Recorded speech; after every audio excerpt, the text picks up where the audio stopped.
बिस्मिल्लाहिर्रहमानिर्रहीम। अस्सलाम वालेकुम नादरीन, आप यूट्यूब चैनल देख रहे हैं, मैं इमरान। अब नादरीन, इमरान खान साहब जेल के अंदर बंद है, कैद तन्हाई में, और मुलाकातें बंद की हुई हैं बिल्कुल ही। लगभग 70 दिन हो गए। एक आधी मुलाकात उनकी बहन से करवाई गई थी। अगर आप नवंबर से गिन लें, 4 नवंबर से लेकर अब तक मुलाकातें हो नहीं रही इमरान खान साहब की, और कोई स्ट्रेटजी भी नहीं आ रही। इमरान खान ना पाकिस्तान तहरीके इंसाफ का 99% ही आप ये समझ लें, क्योंकि हिकमत अमली इमरान खान साहब ही बनाते हैं, वही बैठते हैं, वही तहरीक पैदा करते हैं। वो इस उम्र में भी इमरान खान साहब जो है वो सबको इकट्ठा करके रखते हैं। मुझे अच्छी तरह याद है कि इमरान खान साहब एक एक दिन में 2-2 मीटिंग्स करते थे बयानिए के हवाले से।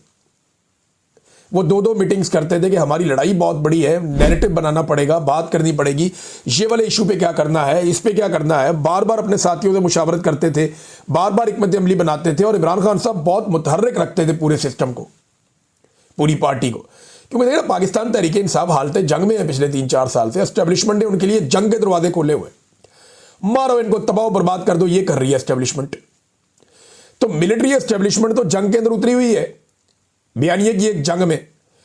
तो इमरान खान साहब जब तक बाहर थे वो रोजाना की बुनियाद के ऊपर बयानियां बनाते थे, या जब तक उन्हें जेल के अंदर से मौका मिलता रहा वो जेल के अंदर से गाइड करते रहे। लेकिन जब से इमरान खान को कैद तन्हाई में डाला गया, अब मुझे एक बयानिया बताइए पाकिस्तान तहरीके इंसाफ ने बनाया, सवाए एक जुमला है सोहेल आफरीदी का कि हर चौक डी चौक, इसके अलावा आप बताएं कौन सा बयानिया। सोहेल आफरीदी बतौर एक वजीर आला अपने तौर पर भाग दौड़ कर रहे हैं, और वो मोबिलाइजेशन कर रहे हैं, चैनलाइजेशन नहीं हो रही।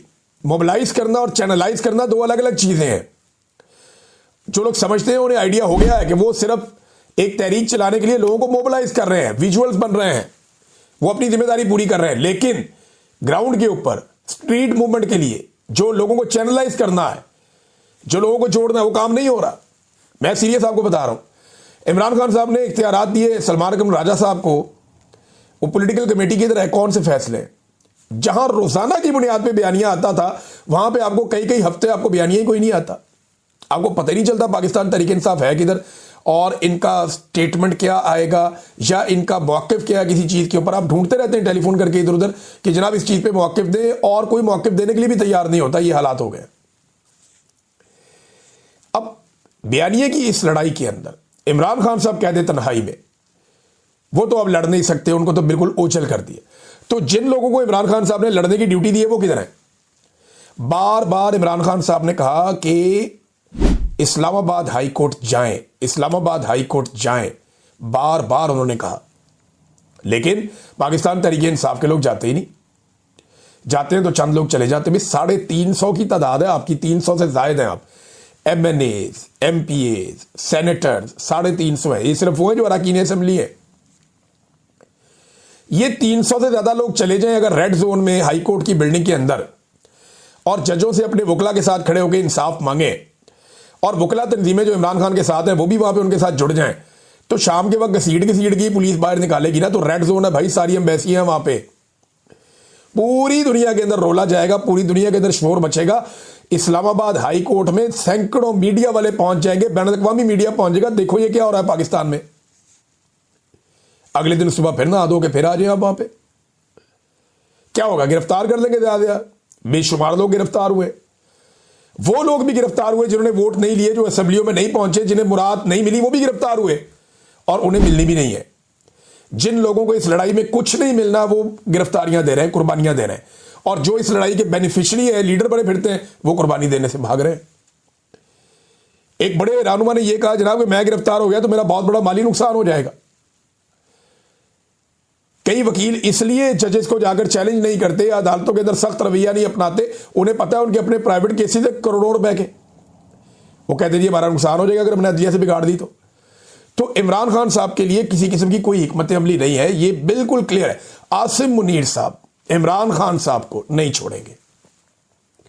लिखे आप कोरे कागज के ऊपर, जब तक आसिम मुनीर के पास ताकत रहेगी, जब तक इख्तियार, जब तक आप जकड़ नहीं लेंगे ना इस निजाम को, जब तक कि पाकिस्तान तहरीके इंसाफ मुजामत का फैसला नहीं करेगी, जब तक कि अवामी मुजामत का सामना इस निजाम को नहीं करना पड़ेगा, जब तक ये नहीं पकड़े जाएंगे, तब तक ये इमरान खान को नहीं छोड़ेंगे। सवाल ही पैदा नहीं होता। और उनके लिए इससे ज्यादा कंफर्टेबल पोजीशन क्या होगी कि पाकिस्तान तहरीक इंसाफ 2-2 हफ्ते बयानियां ही नहीं देती। सकून.com।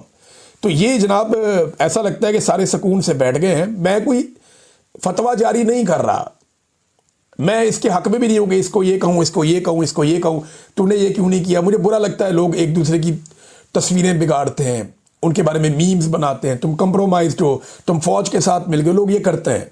मैं ये नहीं कह रहा, मैं ये कह रहा हूं कि जो आप कर सकते हैं, मुझे पता है पाकिस्तान के अंदर रह के काम करना बहुत मुश्किल है, लेकिन जितना काम किया जा सकता है उतना भी नहीं हो रहा। पॉलिटिकल पार्टी के बाद इतना इख्तियार तो होता है कि वो आपस में मिलकर बैठे।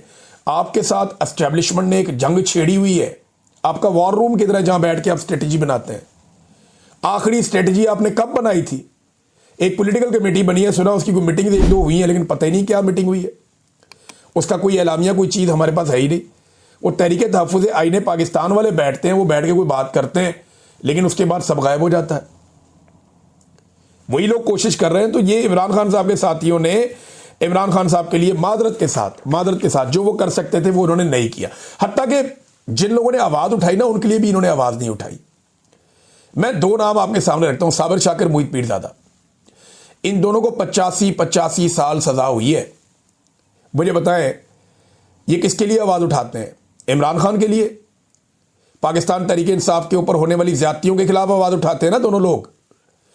इन्होंने अपने घर छोड़ दिए, खानदान छोड़ दिए, अपने नुकसान बर्दाश्त कर लिए, पाकिस्तान से बाहर पड़े हुए, जान को खतरा, कोई पता नहीं कब कोई आगे कहां से कोई हरकत कर जाए। इसके बावजूद ये दोनों आवाज उठाते हैं। किस लिए? इन्हें क्या मिलना है? कुछ भी नहीं। इन्हें हासिल क्या होगा? कुछ भी नहीं। मुझे अच्छी तरह याद है इमरान खान की हुकूमत थी, किसी सहाफी को मच्छर भी काट जाता था, पूरी अपोजिशन जाकर बैठ जाती थी। कोई छोटा मोटा इंसिडेंट हो जाता था जो कि गलत है, लेकिन सारी अपोजिशन जाकर बैठती थी। अपोजिशन का काम ही ये होता है, उन्होंने इंसाफ थोड़ी देना है, उन्होंने तो रोला डालना है। 85 साल सजा होगी मोहित पीरजादा को और साबिर शाकिर को। और सजा क्यों हुई? क्योंकि ये इमरान खान साहब का बयानिया सुना रहे थे, ये इमरान खान साहब का मौकिफ सुना रहे थे। इन्हें सजा इसलिए हुई है, वरना इनके पीछे पीछे भाग रही है सारी एस्टेब्लिशमेंट कि जनाब बैठो, बात करते हैं, जान छोड़ो, दफा करो, तानुए तो कुछ नहीं मिलना। ये वो कहते हैं, सबको कहते हैं। लेकिन आप मुझे ये बताएं, बिल्कुल अपने दिल पे हाथ रख के, पाकिस्तान तहरीक इंसाफ ने कितनी दफा इनके लिए आवाज उठाई? सुहेल अफरीदी ने 1-2 दफा बात की है, कोई गोल बोल किस्म की ये बात कर जाते हैं। क्या किसी ने खुलकर इन 2 सहाफियों के लिए, जो प्रेस क्लब के मेंबर्स भी हैं, जो पाकिस्तान के अंदर कई दहाइयों से, कई सालों से जो है वो कर रहे हैं सहाफत, इनको 85 साल सजा होगी, किसने आवाज उठाई इनके लिए? ये रोजाना तहरीक इंसाफ के हक के लिए आवाज उठाते हैं, तहरीक लब्बैक के हक के लिए आवाज उठाते हैं, ये बलोचों के हक के लिए आवाज उठाते हैं, ये मजलूमों के हक के लिए आवाज उठाते हैं, ये इमरान खान के ऊपर जाली मुकदमात के खिलाफ आवाज उठाते हैं।